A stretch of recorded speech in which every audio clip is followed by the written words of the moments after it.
Welcome to Voice First TV. I am here with my friend Brett, who just spoke on the main stage at Voice of the Car Summit.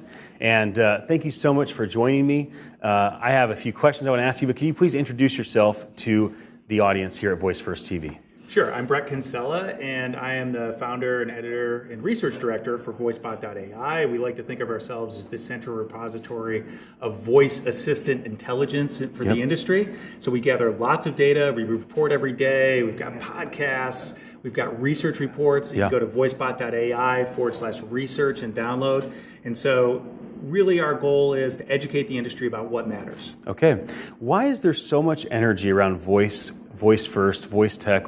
Why are people so interested in Alexa and Assistant, in your opinion? Why has there been this massive shift in the recent seasons? Well, I think it's probably not different from what you'll hear a lot of other people say, is that it's the way we naturally communicate. Right. It is the first time, actually, that technology understands us in our natural communication mode. Right. So some people might talk about the Gutenberg parenthesis, but this idea that we had an oral tradition for many years, we went through 600 years of text, and now we can talk again, and the devices around us can understand it. So this is really the first time we haven't had to learn the language of the technology to interact with technology. Right. And it's just convenient. And we know that the trend around technology over the last decade, 15 years, is all towards convenience. And there's really nothing more convenient than just saying something and having it happen. Right. You do a lot of research. And so was that something that you'd always done? You transitioned more toward voice, or has your desire to research, publish content, let people know about what's happening in the industry, has that increased because of your involvement in voice tech? I've always done a lot of research. I'm kind of an empiricist by nature, and so I like to look in particular at what consumers are doing. So I spent time in the 90s around the rise of the web, 10 years later around mobile and then social, and now in voice. And the first thing I looked at with voice, because I was analyzing the industry, I wanted to see what consumers were doing. Because there's a lot of things out there that are hyped in Silicon Valley. AR, VR come to mind, but are really slow to take off. Or RFID, which I worked in years ago. And the key thing you need to look at is, what are consumers doing? Are people adopting it? And when you see that happening, then you know you've got something. And so I was looking for that consumer adoption. I didn't think that the data out there was very good. So I said, okay, I'm just going to have to get it myself. I gathered that information, and then we're able to analyze it and really shed some light on this space. Yes. What would you like to see in terms of content accessibility through a video network like a Voice First TV? Like, what would your hope be that Voice First TV is in a few months or in the next several years? Like, what type of environment would you like people to be able to absorb video type content? Just basically all your talks, just back to back? Well, maybe. I mean, you've done a lot of talks, so there's a lot of content there. Yeah, I think it's really interesting that you're doing this. And we think about what came out first around voice was a lot of podcasts. Right. And then we have these microcasts like Lingo does, right? So you can do these 1 minute podcasts, and then we've got longer form podcasts like VoiceBot podcast, which is an hour. And that makes a lot of sense because we're talking about voice, and it's an audio first medium, and so we're doing that. But let's face it, we're a visual species. That's right. And video is driving a lot of activity. And so I think it's great what you're doing, because what I want to see is, I want to see the market educated. I want to see the people who are the suppliers of the technology or the suppliers of the experiences, like brands and media. I want them to understand what's going on and how to do it right. And then I want consumers to understand what's out there, what can they do, because so few people actually know what you can do with the technology. In fact, you see it in the data. Most of the usage on smart speakers is actually first-party services. So just what Alexa or Google Assistant can do. It's not actually all these third-party experiences, the games, the media programming, the other productivity utilities and those types of things. And so we need to raise awareness that that's a thing that people can do. Right. What are you most surprised by in the voice technology space that you had not anticipated? And what are you anticipating and you're like, how are we not there yet? Like, what are some surprises, both delighted by and maybe frustrated by, in this space right now? Well, I think the first thing is the rapid adoption of smart speakers. And smart speakers are really important because what they did is they proved that people wanted this in a certain setting. And then they also started to train people to want to use voice on these other surfaces. So we're here talking at Voice of the Car Summit, right?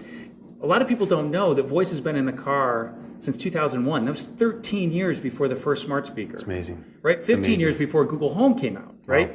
And so if you think about this idea that we have voice in these other areas, and we've had it since 2011 on smartphones, that why weren't people using it more there? The use cases were very circumscribed by the people who were rolling them out, sort of the auto brands or the handset makers. And so people didn't know you could do more. Once they got a smart speaker in the home and they realized all the things they could do, it's been really amazing. And so then that is now driving people to use voice more on these other surfaces, so smartphones and cars. And I think that's really one of the most interesting things. Now, your second question was, what am I not happy about or disappointed about? I would expect to move faster. I think one of the things that really needs to move faster is for these voice experiences to connect to each other. And that's true even within a platform. So right now you can ask Alexa to do something, or you can ask Alexa to call up a third-party skill to do something, but two third-party skills can't work together. And we really need that in this space because no one's going to be able to build a completely end-to-end experience in voice for everything a consumer would want to do, because these are unbounded interactions. We don't tell them, hey, these are the 5 buttons you can push. And so I think that's one of the things that really needs to move forward. And that's true in Google Assistant, and it'll be true in Bixby. All these platforms need to move that in direction. Talk about the future of voice, like as far as you're willing to go, when maybe there's no device. When there's a time when it's not device-centric, maybe we don't have cell phones, the remote control of our life today, maybe we don't have a smart speaker, but it's just integrated into our cars, into our homes, our offices, and I would like to think that technology might understand us better than a human, and we might understand it better than a human. At that pivot point, like 2 billion people that can't read and write, they can communicate with tech, like that kind of future. When you think about that, what type of things come to mind? And what do you get excited about as you project 5 or 55 years out? Well, I think the first thing that comes to mind is that voice is a technology which is device independent. And that leads to a lot of different downstream ramifications. So the first is, if you think about the web, we started with PCs. And then we went to smartphones, and we had that handset, and that defined our experience with the app ecosystem. When you move to voice, it's not about the smart speaker. It's not just about the car. It's not just about appliances or hearables, headphones, all these different things. It's everything. And so we have this interface. It's not only natural for us, but it's device independent. And that's the thing I think is going to be most interesting. So I think you picked up your smartphone. I think we're going to be less dependent on those. They're going to get smaller. Once again, I can't wait for that.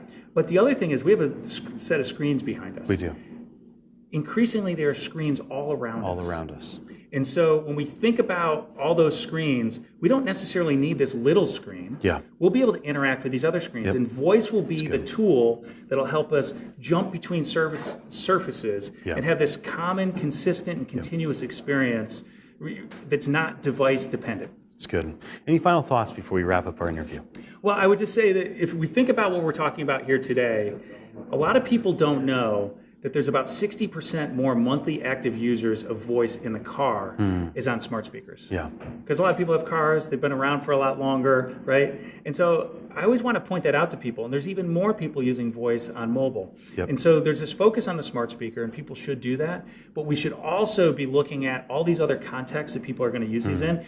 And is people who are maybe building experiences to ride on these platforms, they should do that. And the last thing I'll say is that I do expect there to be thousands of branded, customized voice assistants. We might have 4 or 5 of these big players today, but if you think about things that Mercedes and BMW and Bank of America and Capital One are all doing, they're creating their own voice assistants, and there are going to be thousands of those because all these brands are going to want to think about how they can have a customized experience, they can own the customer relationship, they can control the data, and they're not just going to rely on Amazon, Google, Facebook, or somebody else to provide it for them. They're going to maybe work with them, but they're going to have their own experience as well. So I expect there to be an explosion of voice assistants, and they're going to be very specific and differentiated. Now, people can find you at voicebot.ai. Is there any other place like Twitter or LinkedIn that you would encourage people to connect with you at? So first and foremost, voicebot.ai. Pretty simple to write that out. And then at Brett Kinsella, or at VoiceBotAI on Twitter are probably the easiest places to find us. Great. Thank you so much for joining me for this conversation. Thank you for your attention. We honor your attention. We're grateful for it. Here comes the Google Pocket Disc right at you.